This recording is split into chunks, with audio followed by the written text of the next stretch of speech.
looking wonderful. Ditto. Welcome to a very special edition of the Geek Nick Lab sessions. Emma and I will be indulging in our passion for amateur dramatics. The scene is Hogweed's School of Watchcraft and Hosiery. Emma will be playing the part of Professor Lost Monocle. An unusual name, if there ever was one, not chosen by me. I, with great gusto and a deal of gentleman's relish, Chose his own name. will be playing the part of Professor Glitterboy Loveheart. Order of Oz, 4th class, honorary member of the Hosiery Support League, Recently suspended, probably. and 5 times winner of Witch Wizard Weekly's Most Charming Squint Award. But I don't go on about that. Not often. I didn't get rid of Barbara Batlax Belty by squinting at her. But that's enough about me for the moment. We have a mystery to solve. Last night, one of our pupils, Winnie Cheesley, was poisoned with contaminated ink. Da, da, da. She spent last night in the infirmary under the care of Madam Humphrey. Now, we know that it wasn't Maldraco Foy, nor was it Grab Me Goyle, because they've been slithering around. We are looking for someone who's recently walked through the Griffin door. A few moments ago, we received a parchment directly from Madam Humphrey in the infirmary. Professor Lost Monocle has it in her clutches. She will now reveal all. Okay. Yes, it is indeed from Madam Humphrey from the infirmary and apothecary. Very good. So I shall relate forthwith. Dear Professor Lost Monocle, following your request for the blood analysis of Winnie Cheesley, I am happy to supply you with the following. Winnie was indeed poisoned with contaminated ink. You are looking for ink which has a component that displays a strong orange colour with an RF value of approximately 0.85. Good luck, Madam Humphrey. Okay. Professor, you also have a list of the suspects. I do. So I believe we have 4, beginning with Hermione Hanger, Parry Hotter, One Reesley, and Long Neville Bottom. That's right, we have confiscated their inks and their plumes. And their quills! They're plumeless. We will be using chromatography to uncover the culprit. Before we do this investigation, we have to discuss the role of solvents and solutes. We'll be back. Solvents are liquids in which you can dissolve things. The things that you dissolve are called solutes. Some solvents are polar, like water. Water has one part of its molecule which is negative, the other part which is positive. Some solvents are non-polar. This is cyclohexane. Non-polar. Polar solvents will dissolve polar substances. This is common salt. It will attempt to rip apart the ionic lattice. Cyclohexane will very nicely dissolve this molecule here, which is a cut down version of a molecule of oil, ordinary cooking oil. There are some molecules which go in between. This, hiding behind here, is a molecule of acetone. Yes, it's got a polar part. It's also got quite a large non-polar part, which means it's a real go-between. We have informed all of our pupils at Hogweed School of Watchcraft and Hosiery to only use inks that will come off in water. So no permanent inks here. So we are going to use water, ordinary common water, as our solvent in our chromatography, which we're going to do in just a few moments. We're now going to start winkling. We are going to winkle out the perpetrator of the crime using chromatography. Professor Lost Monocle has put 200 millilitres of water in the beaker.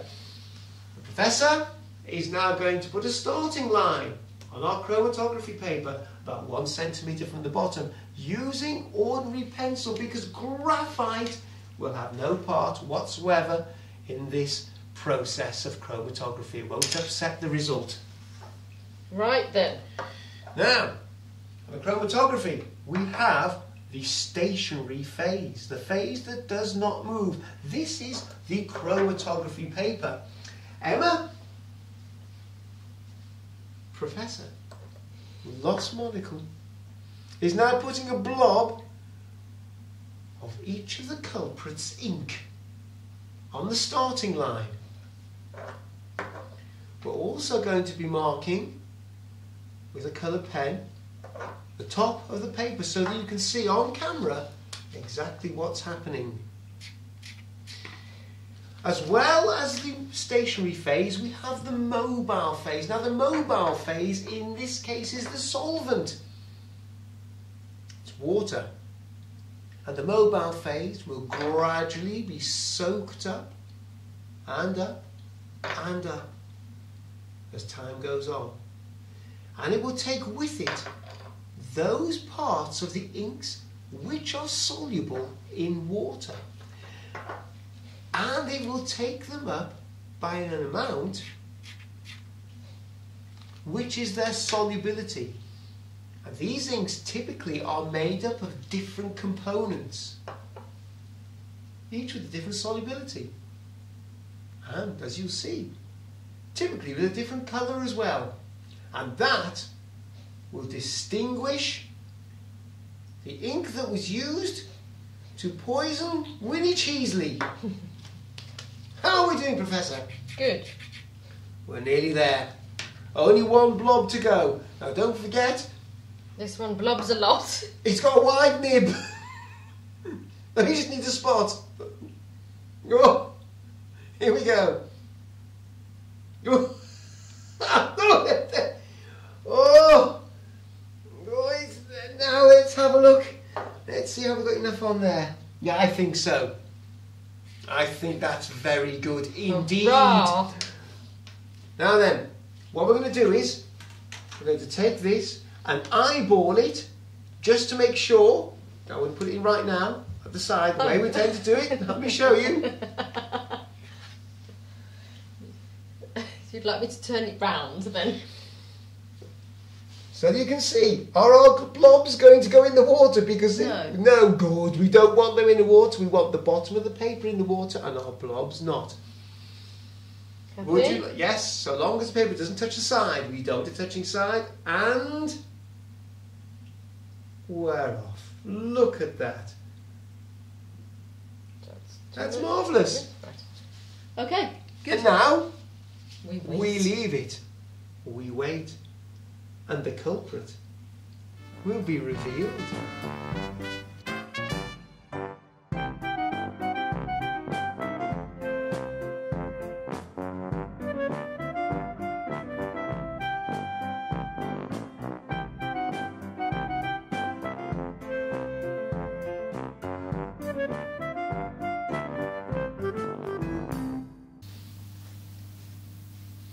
Welcome back.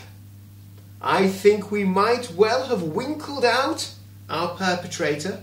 Professor, would you like to take the chromatogram out of the beaker? Now we have cheated just a little bit. because we've let it dry.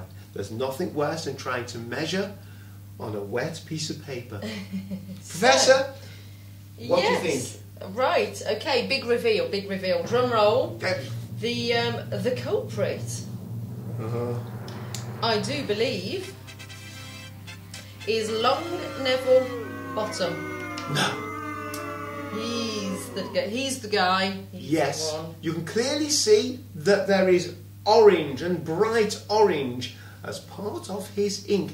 The chromatography has separated these black inks into their components, and the only component there that is bright orange belongs, as you said, to Long Neville Bottom. Yep. Just to confirm that, we are now going to measure the RF, the retardation factor of Long Neville Bottom's orange. We are. So, we're ready. you'd like to measure the distance to solvent? Yes, the solvent front. How far has the solvent moved? That's Right. what we want to find out. 92 millimetres. 92 millimetres. There we are. 92. Right. There we are. And now we need to find out, because the orange blob is an amorphous blob, it is spread out, we need to just find the average. Well, it's between 81 and 82, but I think it's slightly closer to 81, so let's say 81. 81 it is. Now we need to divide 81 by 92. 0.88. 0.88, I think that is close enough. I believe that Madam Humphrey told us we were looking for someone with a retardation factor. Of approximately 0.85. And we found... 0.88 is not too bad, is it? We found the rascal. That's right, a week of detentions is definitely on the cards here. But I have another bone to pick with someone here. And this, I will be having a word with Parry Hotter. We made it clear to all students that they should not be using permanent ink. I think he's been using permanent ink. Yes, as you can see, it's not moved very much in water. And it stayed quite black. And it stayed quite black. Very pure. But unfortunately, not as water soluble as we'd like if he gets it on his cuffs. No. Right. Until next time. And the case is solved. Yes, we'll see you soon.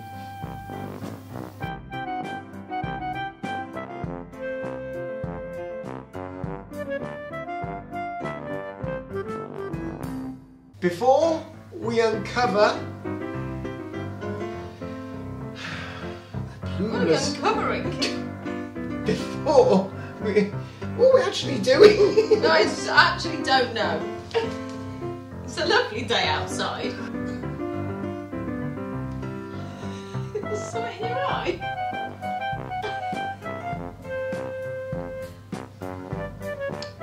So we're going to be using high-speed photography to speed up the process of chromatography.